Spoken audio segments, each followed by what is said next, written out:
Edvard Munch was born on December 12, 1863, in Loten, Norway. He was the second oldest in a family of 5 children. Munch's early life was devastating as the majority of family died of illness. His mother passed away due to tuberculosis when he was 5, and his sister passed of the same thing when he was 14. His father and brother also died during his early years. In the year 1885, Munch painted The Sick Child, a depiction of the memory of his sister Sophie's death. In The Sick Child, Sophie is sitting in bed, propped up on a pillow. A grieving woman holds Sophie's hand as she sits next to her. The woman is presumed to be her Aunt Karen. Shortly after, another of Munch's sisters developed a mental illness. Munch quotes, "Illness, insanity, and death were the black angels that kept watch over my cradle and accompanied me all my life." It was reported that Munch showed an interest in drawing at an early age but received no professional training. Eventually, Munch came across a group of artists in Christiania known as Christiania Boheme. The group was open-minded, loving, and opposed narrow-mindedness. One of the painters, named Christian Krog, gave Munch his first formal training. After a trip to Paris in 1889, Munch became fond of the French Impressionism movement.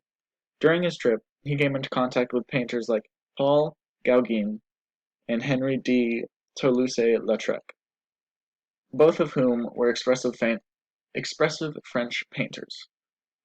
Some of his art showed that he began to experiment with the loose brushstrokes associated with French Impressionism.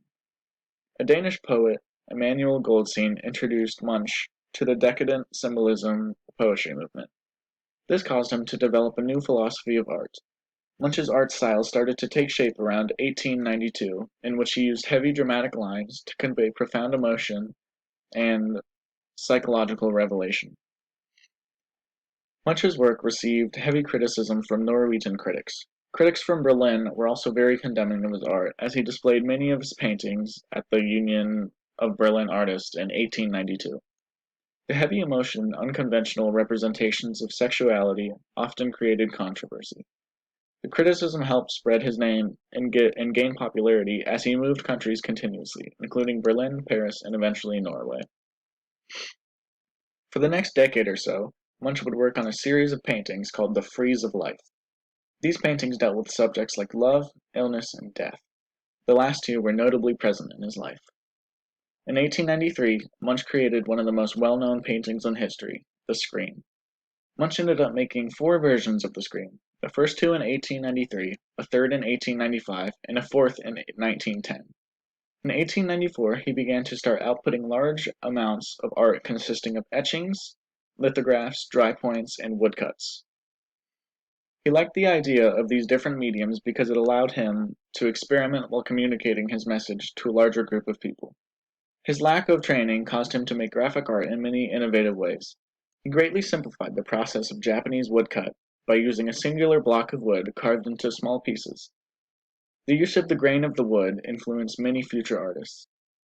Munch would also frequently combine different medias, sometimes laying one on top of another.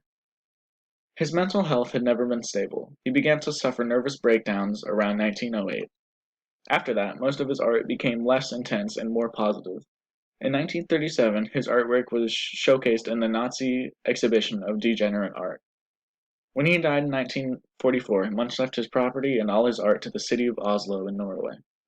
In 1963, the Munch Museum was built and established in Oslo, which still holds some of his best works.